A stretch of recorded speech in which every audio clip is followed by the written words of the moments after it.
가보겠습니다.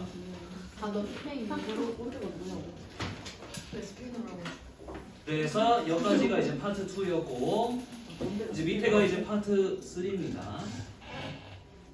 볼게요. 네, 지운다.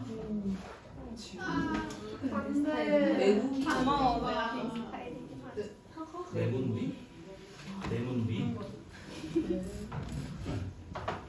아 맨몸이 아니구나. 자, 가볼게요. 자, 이 부분이 세 번째 파트라고 보면 되는데 연으로 따지자면 뭐 구연부터 이제 쭉인데 여기서 이제 알아둬야 될 게 페이지가 오른쪽에다가 왼쪽에다가 쓰겠습니다. 이 부분 대동강부터 이 부분. 아이고. 자, 이 부분은 어떤 작품과 유사하죠?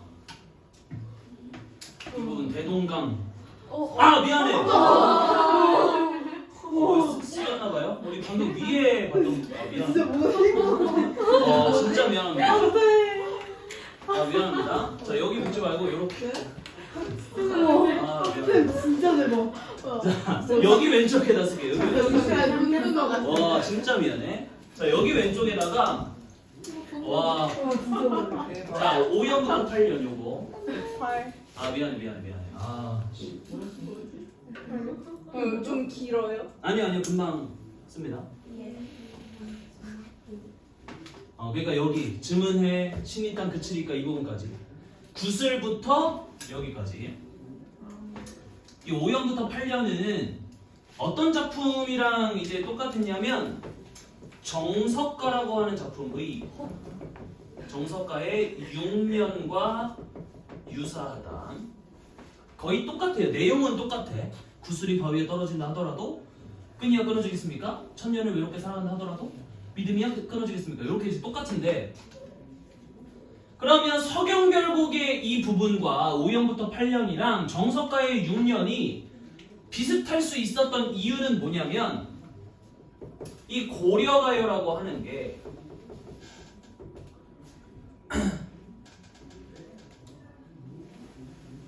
고려시대 때는 각각의 노래로 있다가 조선시대 때 궁중악으로 수용이 되었었던 거잖아. 그 궁중악으로 수용되는 과정에서 일단 쓸게요. 궁중악 수용 과정에서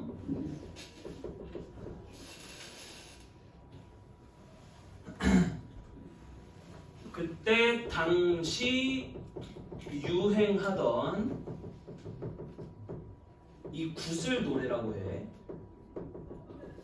구슬 노래. 구슬이 바위에 떨어진다 하더라도 그 부분. 이 구슬 노래가 여러 노래에 중복하여 활용됐다.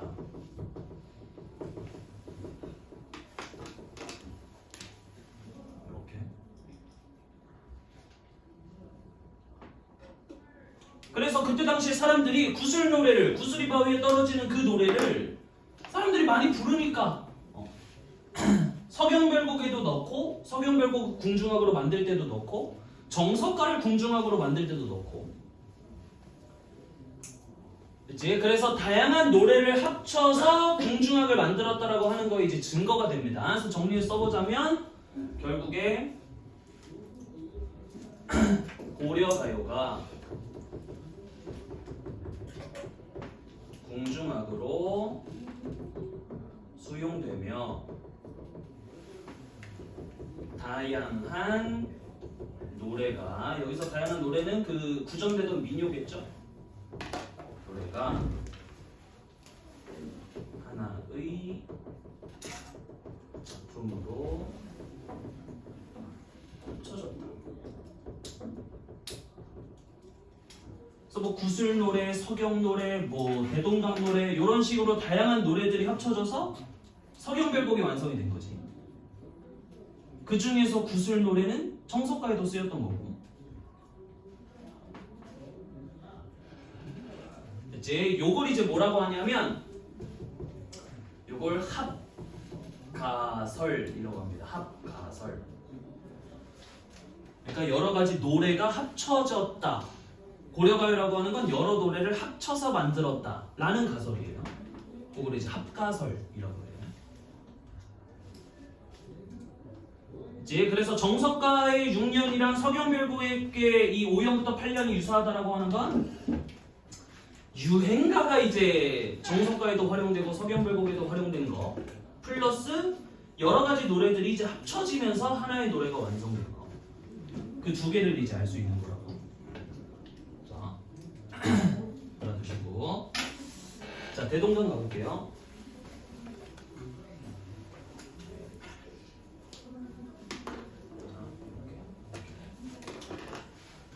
가보자. 자, 요게 이제 파트 3입니다. 가볼게요.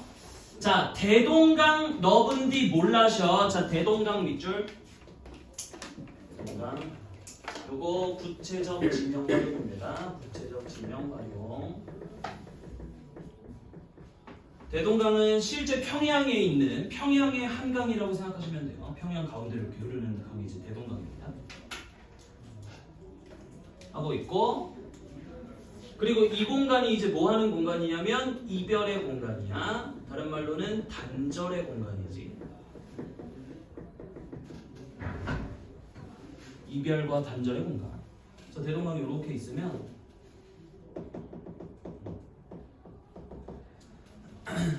여기서 이제 사람들이 이별할 건데 일단 이 상황을 너네들이 머릿속에 딱 그려놓고 들어가면 편한데 자, 화자는 똑같이 여성이고요. 네, 이거 여성 화자고. 네. 그리고 그 옆에는 누가 있냐면 임이 있습니다. 임. 그쵸, 설레죠. 요거 이제 남성이고 얘가 이제 임이겠지. 남자친구겠죠. 자, 그리고 저쪽에 이제 누가 있냐면 대동강에 이 배, 그쵸. 이 배를 그 운전해주는 뱃사공이 있어, 뱃사공. 그럼 이 부분은 지금 누가 누구한테 말을 건네는 거냐면 여성 화자가 지 남자친구한테 말을 하는 게 아니고 뱃사공한테 말을 하는 겁니다. 그치? 그래서 여성 화자가 뱃사공에게 지금 말을 건네고 있는 부분이야. 가볼게요. 자, 뭐라고 말을 건네냐? 자, 대동강 넓은디, 넓은지. 야, 대동강이 얼마나 넓은지 몰라서 밑에 배 내어 놓은다 샤공아. 자, 배를 여기서 배 동그라미 쳐볼까요? 배를 내어 놓은다는 내어 놓았느냐. 야, 대동강이 얼마나 넓은지 몰라서 배를 내어 놓았느냐 사공아. 자, 여기서 샤공 내어줄게요. 샤공. 자, 일단 배부터 처리를 해보자면 이 배라고 하는 건 이 지 남자친구가 지금 배 타고 건너갈 거라고. 대동강에서 이별할 거니까. 그래서 이 여성 화자에게 배라고 하는 요 물건은 일단은 이별의 수단이 되겠죠. 배 타고 남자친구가 건너갈 거니까. 그래서 꼴도배기 싫겠지. 그래서 대동강이 얼마나 넓은지 몰라서 배를 내어 놓았느냐 샤공아. 자, 여기서 중요합니다. 이 사공이라고 하는 애는 뱃사공이 되는데, 자, 화자가 지 남자친구랑 헤어져서 짜증나는 걸 갖다가 뱃사공한테 쉽게 말하면 화풀이를 하는 거예요. 요걸 이제 조금 그 문학적으로 풀어서 얘기하자면 화자가 임에 대한 원망을 간접적으로 표출하는 대상이야.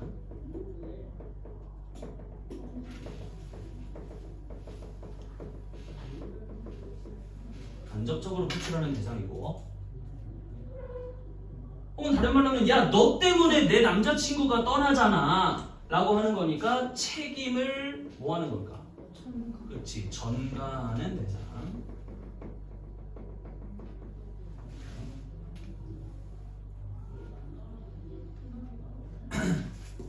그리고 표현 방법으로 따지자면 지금 뱃사공한테 말을 건네고 있는 거기 때문에 그 말을 건네는 방식 활용되고 있죠. 말을 건네는 방식. 그래서 구체적인 청자 존재하고 사공아라고 탁 찍어서 말하는 거니까. 근데 밑에 보면 알겠지만 이 사공이 대답을 할까 안 할까? 안 해요. 청자의 답변은 없어. 그래서 말을 건네는 방식이 됩니다. 대화의 형식이 아니고 만약에 뱃사공이 뭐라는 거야? 왜 나한테 뭐라 그래? 라고 답변을 했으면 대화의 형식이 된대. 뱃사공이 대답하는 건 나오지 않기 때문에 그래서 그냥 단순히 말을 건네는 방식, 말을 건네는 형식 이렇게. 됐지? 그래서 야 대동강이 이렇게 넓은데 그걸 몰라가지고 배를 내어 놓았냐? 사공아. 밑에 볼게요. 이제 어가가 시작됩니다. 네 가시 럼난디 몰라셔 열배에 연진다 사공아. 자, 네 가시 밑줄, 네 가시. 요거는 네 아내. 각시야 각시. 네 각시. 네 아내. 네 아내가 럼난디 몰라셔. 럼난디가 뭐였지? 그렇지. 요거 음란한지 몰라서. 야, 네 아내가 얼마나 음란한지 몰라서. 일단 볼게. 밑에 널배에 연진다 샤공아. 자, 널배는 아까 녀다의 뜻 중에 뭐가 있었냐면 다니다 지나가다가 있었다고. 자, 여기서 널배는 다니는 배. 이 배겠죠? 이 대동강 이쪽에서 저쪽으로 지나다니는 배. 이 다니는 배에 이 연진다가 뭘까? 그렇지, 얻느냐. 근데 이렇게 쓸게요. 임을 얻느냐.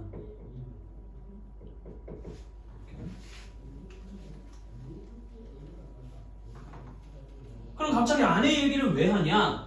야, 네 아내는 너무 음란하기 때문에 네가 내 임을 얹으면 배에 얹어서 배에 태워서 저쪽으로 건너가면 그 사이에 분명히 바람 피고 있을 거야. 네 아내 분명히 다른 애랑 바람 피고 있기 때문에 너 지금 빨리 가봐야 될 걸? 요렇게 지금 이야기하고 있는 거라고. 그래서 이 부분은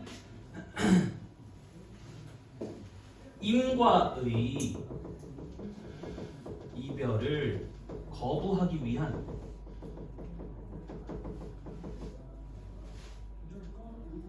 다른 말로는 사공이 배를 태우지 않기 위한 화자의 거짓 발언이죠.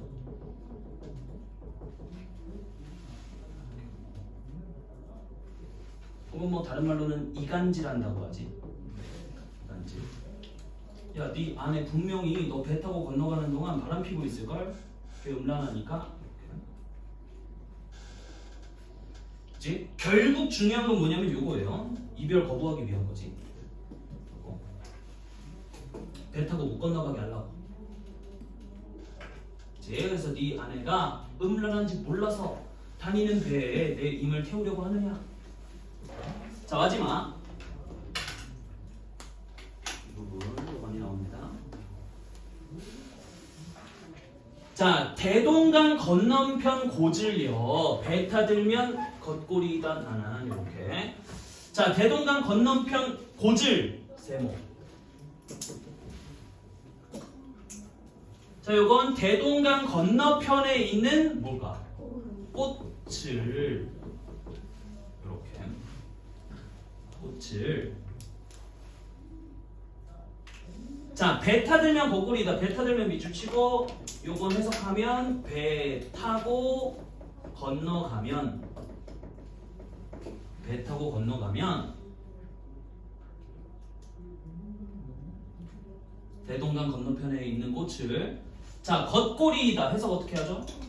꺾을 것입니다인데 이렇게 쓸게요. 이미 내가 사랑하는 그 이미 꺾을 것입니다.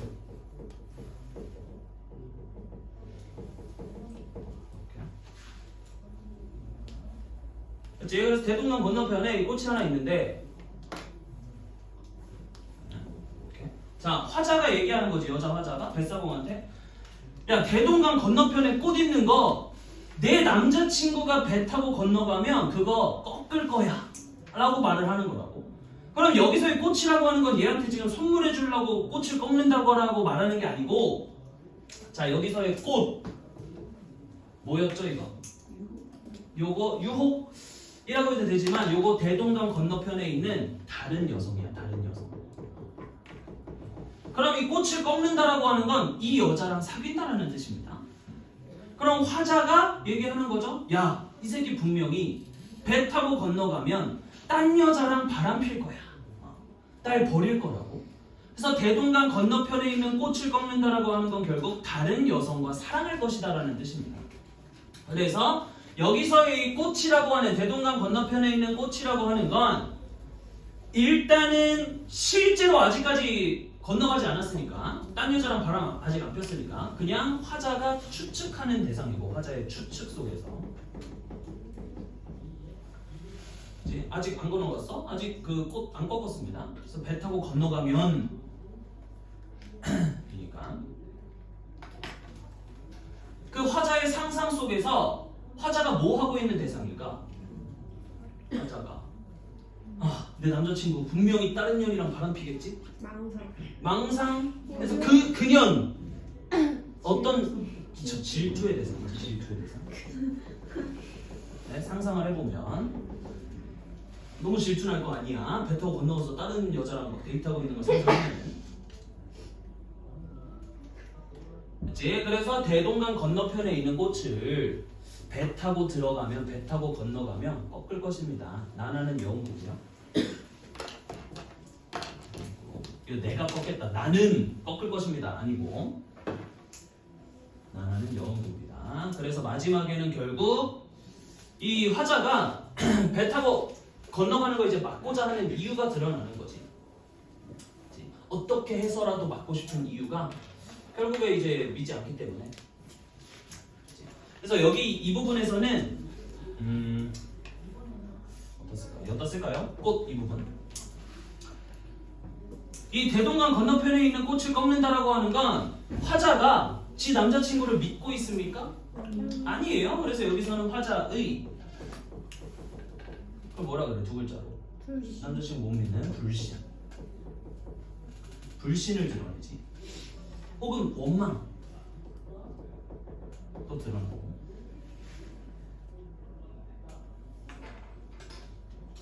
이제 그래서 이 꽃이라고 하는 건 화자의 불신을 상징하는, 불신을 비유하고 있는 표현이 되는 겁니다.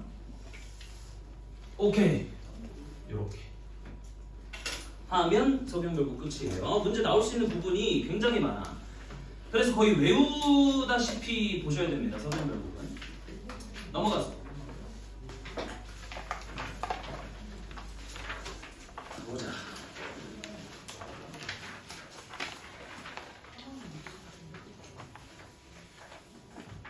구성 채워야 되나 이제? 개관은 다 했나요 저번에? 아유.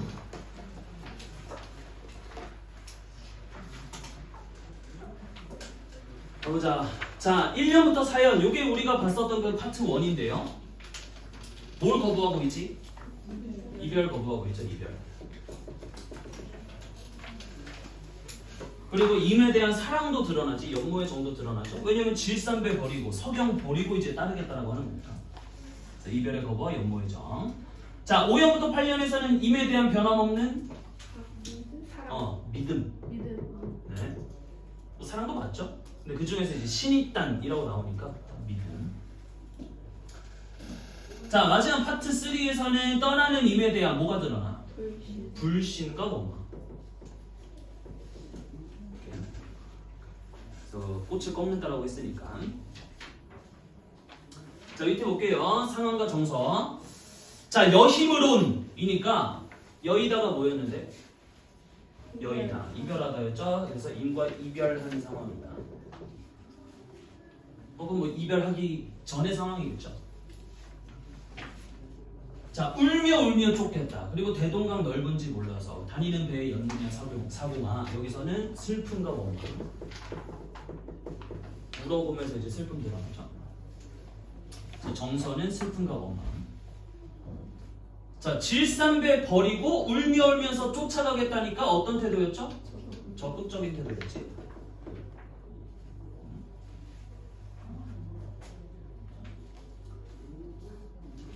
자, 밑에 상징적 시연. 자, 소성경은 작은 수도인 서경 평양이었습니다. 그래서 화자의 삶의 터전이고.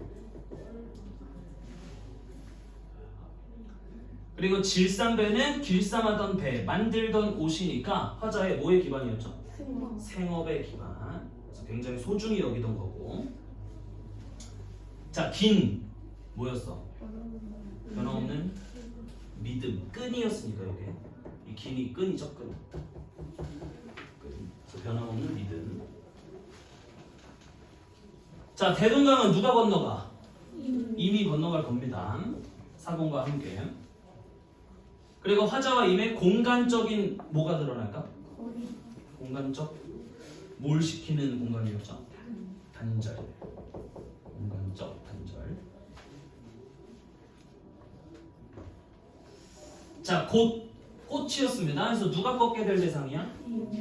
이미 대동강 건너가서 꺾을 대상이고, 뭘 상징하냐면 이미 만나게 될 새로운 여성, 다른 여자. 넘어가서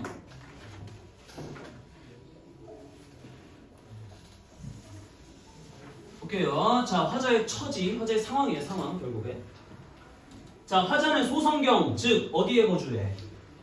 서경, 평양, 서경에 거주하는 인물로서 뭐를 짜는 일을 할까? 질상되니까 배를 짜는, 옷을 만드는 일을 하는 뭐다? 여성임을 짐작할 수 있다. 그래서 배를 짜는 일을 하는 여성임을 알 수 있는 거고. 자, 대동강이 시적 공간으로서 화자에게 어떤 의미를 지니냐? 대동강의 의미. 대동강은 화자가 사랑하는 임이 배를 타고 건너가 뭐 하는 곳일까? 둘이 이별하는 곳으로. 이별. 화자와 임이 뭐 된다 했죠? 단절 혹은 뭐 분리도 괜찮고. 분리.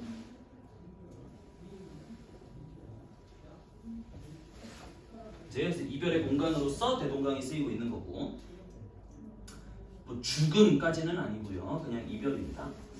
자, 세 부분으로 나눌 때, 아까 전에 파트 1, 2, 3로 나눌 때 화자가 이 상황에서 어떤 태도를 보이냐. 자, 첫 번째 부분에서 임과의 이별을 뭐하고? 거부하죠. 거부하고 모든 것을 버리고서라도 임을 따르겠다는 어떤 태도? 속 나오죠. 적극적 태도.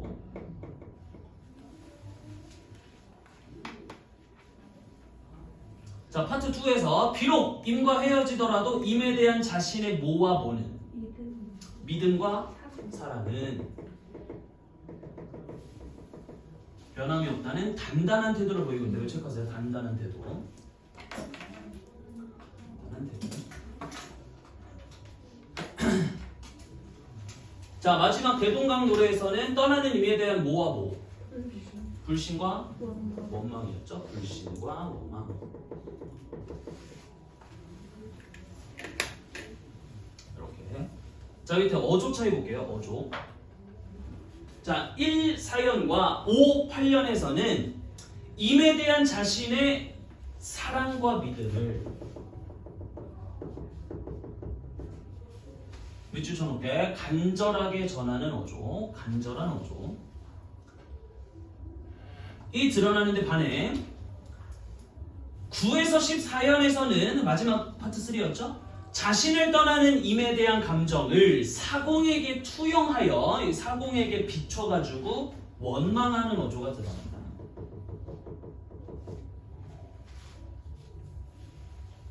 그렇죠? 이 표현을 기억해 두세요. 자신을 떠나는 임에 대한 감정을 사공에게 투영한다. 이 투영은 쉽게 말하면 담아서 담다.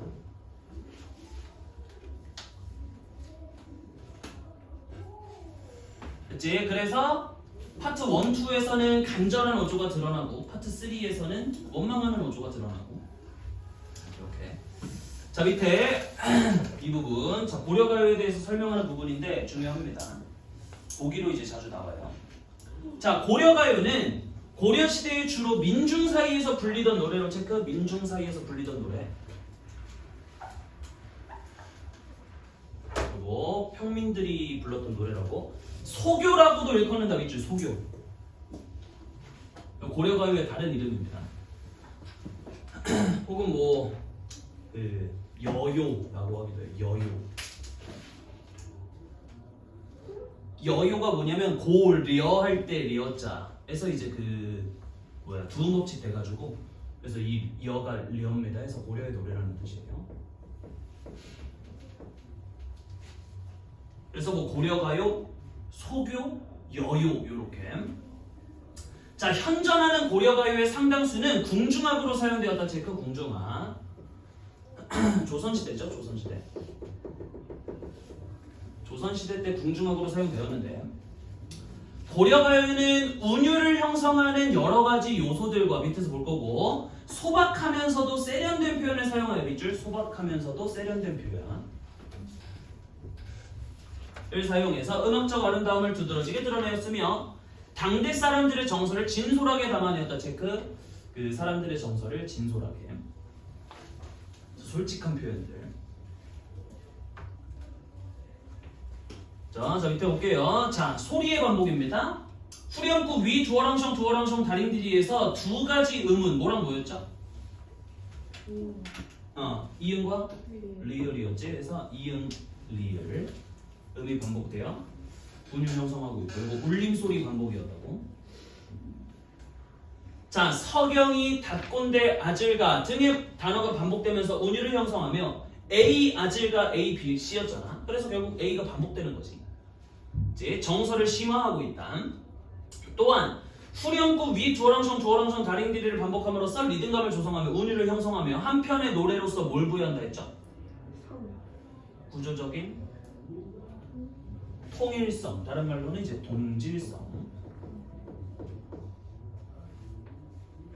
통일성이랑 똑같은 말입니다. 동질성. 그래서 똑같은 후렴구가 반복되니까 이거 같은 노래구나 라는 동질성을 부여하는 거고. 자, 문장 구조 반복. 아까 전에 했던 건데 우리 5, 6년에 구슬이 어쩌고랑 7, 8년에 즈문회를 어쩌고 그리고 90년에 대동강 어쩌고 니가시 어쩌고 에서 각각 유사한 문장 구조가 반복되어 운율을 형성하고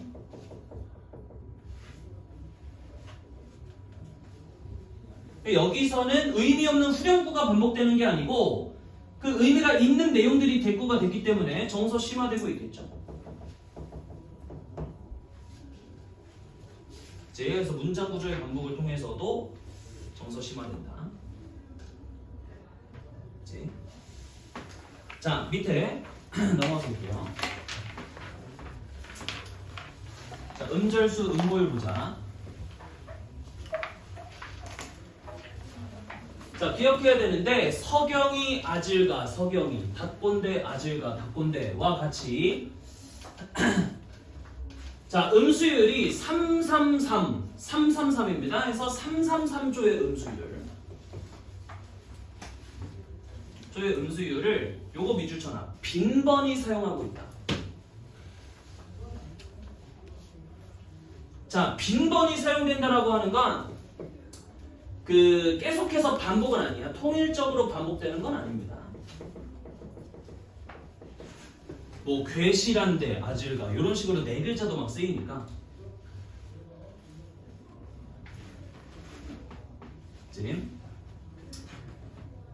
자, 반복되는 부분을 제외하면 여기서 말하는 반복되는 부분이 A, 아질가, A 요거 말하는 겁니다. A, 아질가. 아까 전에 했었던 서경이, 아질가, 닷꼰대, 아질가, 여인물은 아질가 그 부분. 그 A, 아질가를 제외하면 서경이, 셔울희, 마르는, 닷꼰대, 쇼성경, 고해마르과 같이 한행이 세 마디로 나누어지는 뭐라 그러죠? 삼음보의 율격. 그래서 A, B, C가 삼음보였다고. 이와 같이 음절수나 음보율의 반복적인 사용을 통해 작품의 운율을 형성하고 있다. 그래서 333조도 그냥 뭐 알아만 두세요. 이 작품에서 쭉 통일되는 건 아니지만 그냥 빈번히 사용되고 있다. 밑에 보겠습니다. 자, 정서 표현 법 그리고 효과. 자, 구슬이 아질가 구슬이 바위에 드신들 기니딴 아질가 기니딴 그칠이니까 나는 표현 방법 뭐 쓰였을까? 반복. 일단 반복법 쓰이죠. 뭐 구슬이 아질가 구슬이 이거 반복법이니까. 그쵸. 그리고 그칠이니까에서 서리법 쓰이고요. 끊어지겠습니까? 그러니까 또 대꾸 딱 이 부분에서 대꾸는 아니지. 밑에 이제 즈문에까지 나오면 대꾸인데 뭐였죠? 구슬, 바위, 끈, 비유법이죠. 비유법. 과정법은 즈문해에서 드러났었죠. 즈문해에서. 그래서 반복, 비유, 서리. 이제 이 구슬, 바위, 끈 요게 다 비유적인 표현들이었으니까 사랑, 장애물, 믿음 이렇게 해서 비유법. 자, 효과는 임에 대한 화자의 믿음이 굳건함을 강조한다. 강조.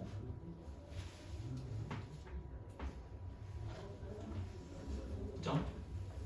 자, 밑에 봅시다. 대동강 건너편 모질려 배타들면 아질가 배타들면 거꾸리다 나는 여기서도 기본적으로 대동강 아질가 대동강이니까 반복법 쓰이고 하나 더 뭐 쓰였을까요? 꽃! 비유법 쓰이지. 비유법. 이제 요게 이제 다른 여성을 비유한 거였지? 이제 요렇게. 자, 효과는 이미 다른 여성을 만나지 않을까 하는 불신과 원망.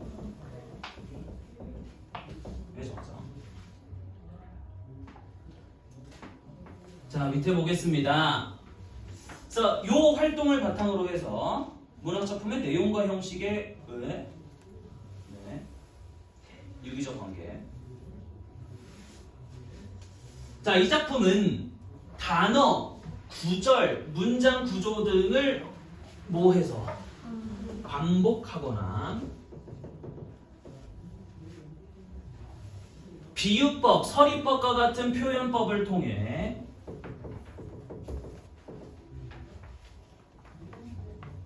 화자의 뭐를 효과적으로 드러낼까? 정서를 효과적으로 드러내며 뭐하고 있다? 정서를 극대화 뭐 같지만 심화하고 있다. 정서가 심화된다. 그래서 내용적으로 봤을 때 이제 정서가 드러나는 건데 그걸 형식적으로 반복함으로써 이런 거 이제 형식이잖아. 그치? 그래서 화자의 정서가 강조되고 심화된다. 자, 이처럼 문학작품의 형식적 요소는 여기서 말하는 형식적 요소가 위에 나온 요겁니다. 단어, 구절, 문장 구조들이 반복되거나 비유법, 서리법과 같은 표현법. 요게 이제 형식적인 요소예요.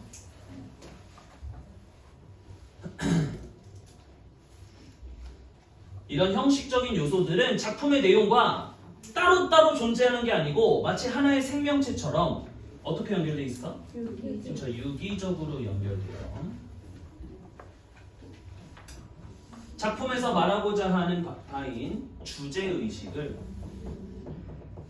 효과적으로 구현할 수 있게 한다. 이건 뭐 당연한 말이지.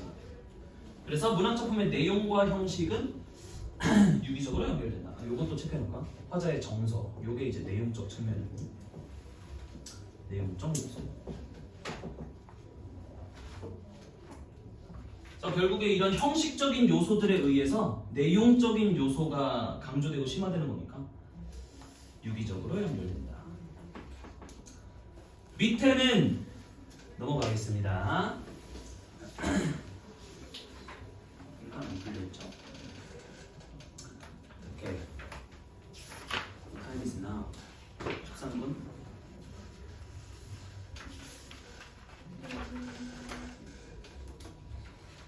(29쪽)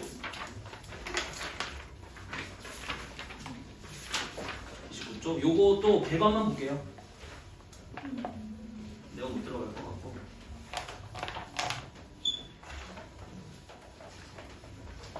네.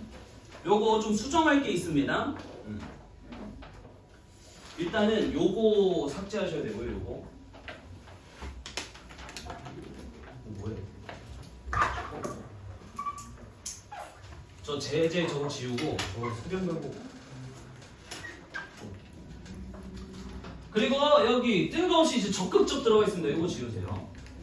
미안하게 됐습니다.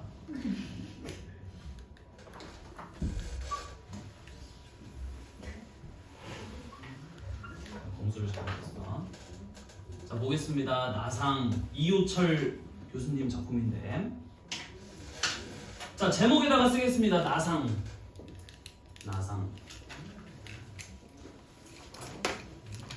나상이 뭘까? 나상. 뭐라고? 꿈. dream? 왜? 나상. 자, 나상이 일단 뭐냐면 이 나자가 나체할 때 그 나자입니다. 그래서 벌거벗은 모습이에요. 누구야? 나 아니야. 벌거벗은 모습. 아니야. 나 아니야. 아니 뭐야, 지호가 그 누가 의심했는데 너를? 약간 열심히 찔려서 눈초리를 그런 거야? 받았어요. 눈초리 받았어? 자, 벌거벗은 모습인데 이게 그냥 그 빨개 벗었다 라기보다는 인간 본연의 순수함. 그치? 뭔가 꾸밈 없는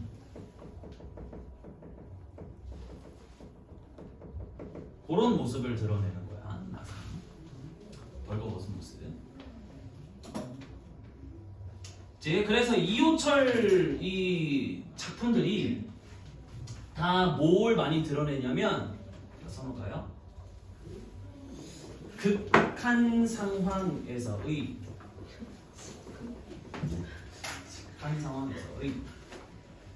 미안해.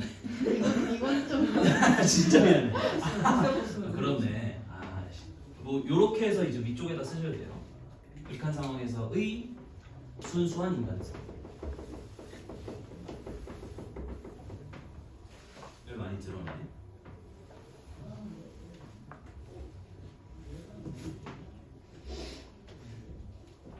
자, 이렇게 가볼게요. 밑에 개감만 채우고 끝냅시다. 그래서 어떤 극한 상황이고 어떤 인간성이 드러나는지 보자. 자, 갈래는 단편 소설이고 요것만 체크하겠습니다. 액자 소설이에요. 액자 소설. 우리가 뭐 고1 때는 못 봤고, 액자 소설은 액자식 구성으로 되어 있는 거지. 액자식 구성. 액자식 구성이 뭐죠? 뭐로 이루어져 있으면 액자식 구성이지? 그렇지. 이야기 안에 이야기가 있는 거지. 액자 안에 사진이 담겨 있듯이 해서 외화가 있고, 외화가 이제 외부 이야기죠. 내화가 있고, 그리고 다시 이제 외화로 넘어오는.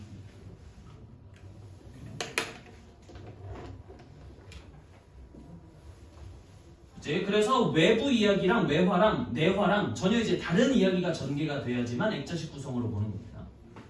그치? 그리고 이 내화를 통해서 주제의식을 드러내고,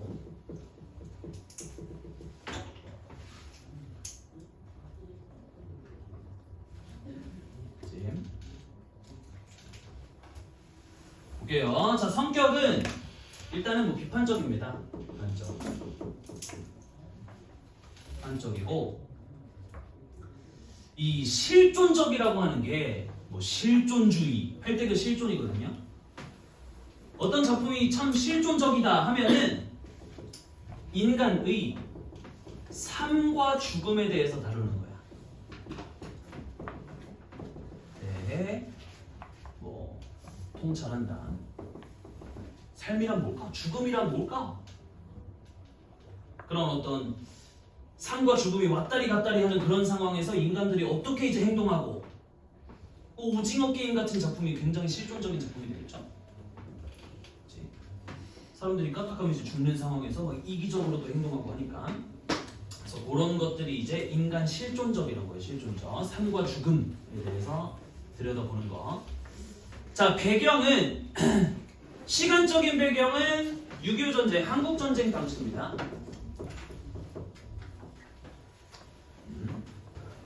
한국 전쟁 당시부터 그 이후에 북쪽으로 이송되어 가는 길이야.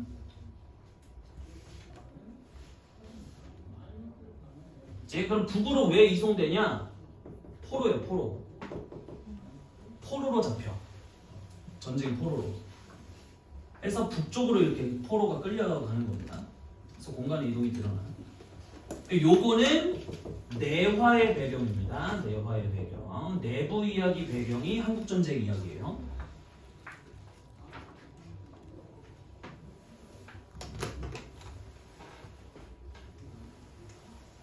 자, 밑에 볼게. 외화의 배경은 뭐 확실하진 딱 드러나진 않아. 그래서 몰라도 되고. 자, 시점이 요게 중요합니다. 시점 요거만. 자, 외화와 내화의 시점이 다른데 외화는 1인칭 관찰자 시점이에요. 그래서 나가 나와, 나. 1인칭이니까. 근데 내부 이야기, 내화는 전지적 작가 시점입니다. 이렇게.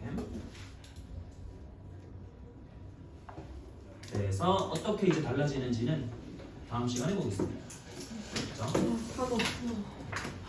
읽어보고 와도 됩니다. 이거는. 그래서 요거 줄게요. 아, 단어.